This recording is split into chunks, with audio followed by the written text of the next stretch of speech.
Halo, perkenalkan nama saya Nikadek Clara Indraswari Pawitra dengan NIM 211011011 dari program studi administrasi rumah sakit. Di video ini saya akan mempresentasikan tinjauan pustaka komunikasi massa. Pembahasan yang pertama yaitu komunikasi massa. Definisi komunikasi massa dari berbagai sumber. Sumber yang pertama, menurut Bittner, komunikasi massa adalah pesan yang dikomunikasikan melalui media massa pada sejumlah besar orang. Lalu menurut Rahmat 2003-188, komunikasi massa diartikan sebagai setiap bentuk komunikasi yang menyampaikan pernyataan secara terbuka melalui media penyebaran teknis secara tidak langsung dan satu arah pada publik yang tersebar.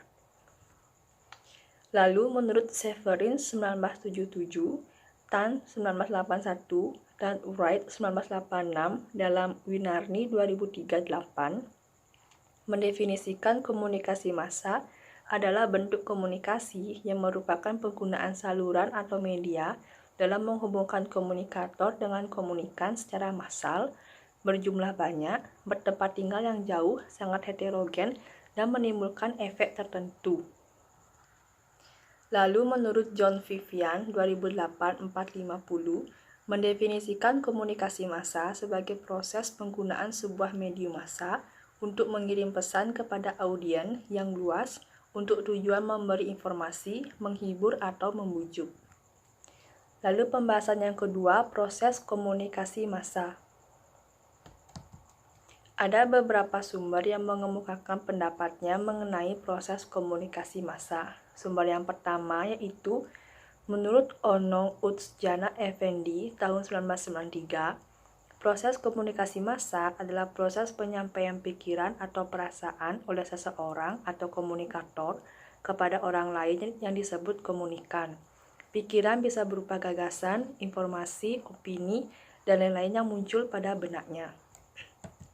Lalu menurut Scrum, yang mengemukakan proses komunikasi massa ialah berlangsungnya suatu kegiatan komunikasi minimal diperlukan 3 komponen, yaitu source atau sumber, message atau pesan, dan destination atau sasaran.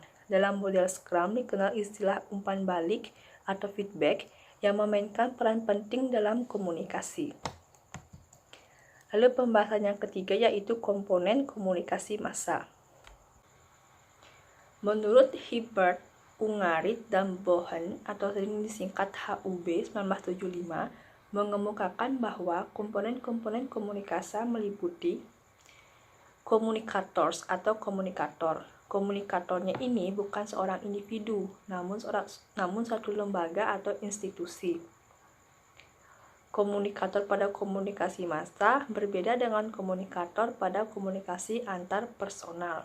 Kemudian yang kedua ada codes and content. Codes adalah simbol yang digunakan untuk menyampaikan pesan, seperti kata-kata lisan, tulisan, dan film. Sedangkan content adalah isi media yang lebih merujuk pada makna dari sebuah pesan. Kemudian ada gatekeepers. Gatekeepers sering diartikan sebagai gawang. Namun gawang yang dimaksud adalah gawang dari sebuah media massa agar media massa tersebut tidak kebobolan. Kebobolan di sini diartikan dalam diajukan oleh pembacanya karena menyampaikan informasi yang tidak akurat, menyinggung reputasi seseorang, mencemarkan nama baik, dan lain-lain. Sehingga gatekeepers menentukan apakah media massa tersebut layak untuk dipublikasikan atau disebarkan atau tidak. Kemudian yang keempat ada regulator. Regulator dapat menghentikan suatu berita atau menghapus suatu informasi. Yang kelima ada media. Media meliputi media cetak seperti koran, majalah atau tabloid, dan media elektronik seperti radio dan televisi. Yang keenam ada filter, yang artinya saringan. Pembaca media massa berasal dari latar belakang yang berbeda, baik budaya maupun yang lainnya, sehingga dalam memaknai atau merespon suatu pesan ataupun informasi pun juga akan berbeda pula. Kemudian ada audiens. Audiens itu penerima pesan atau orang yang mendengarkan atau menerima pesan atau informasi yang disampaikan. Kemudian ada feedback atau umpan balik. Pada komunikasi massa, audiens hanya dapat memberikan respons secara tertulis seperti menulis surat atau menelpon redaktur dan lain-lain. Pembahasan selanjutnya adalah karakteristik komunikasi massa. Yang pertama, karakteristik komunikasi massa menurut Ardianto 2007 adalah sebagai berikut. Yang pertama, komunikator terlembagakan.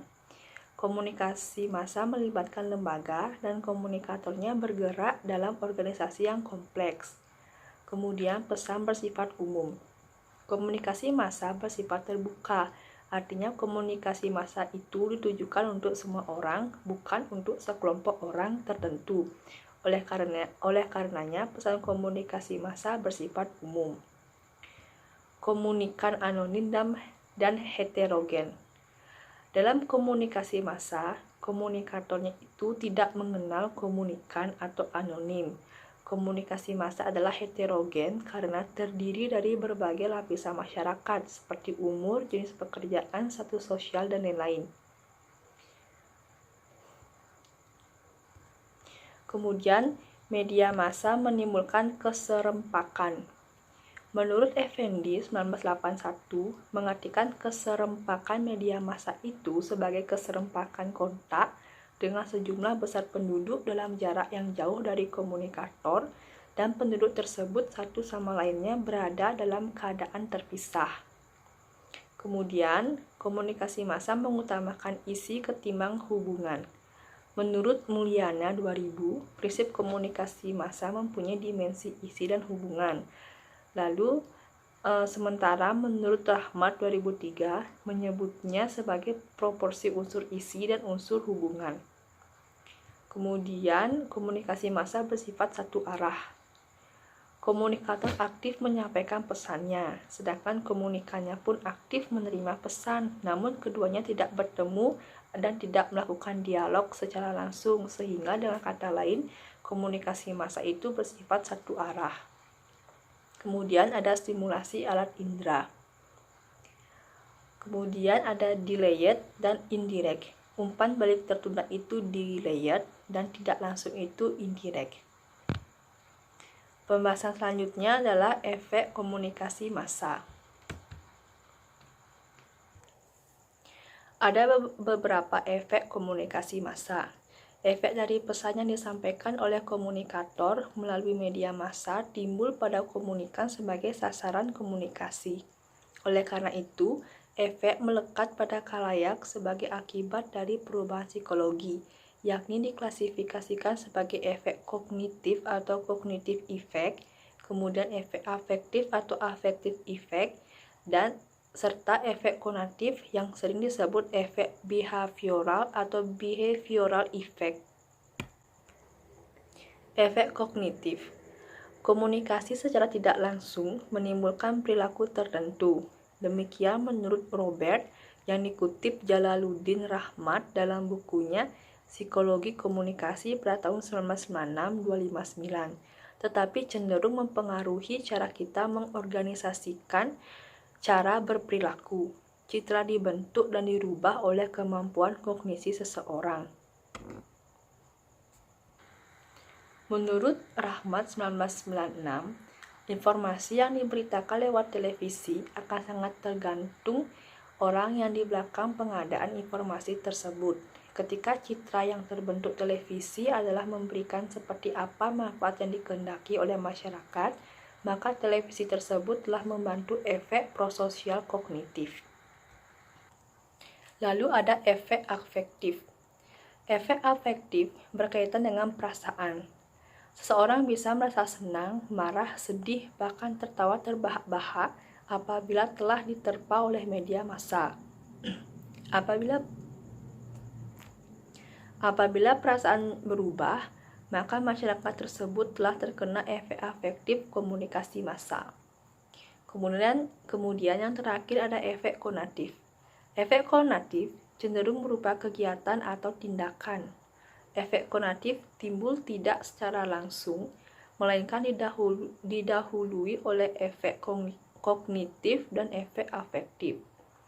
Efek kognitif disebut juga efek behavioral karena perilaku seseorang. Baik, sekian presentasi yang bisa saya sampaikan. Apabila ada salah kata, saya mohon maaf. Terima kasih sudah menonton.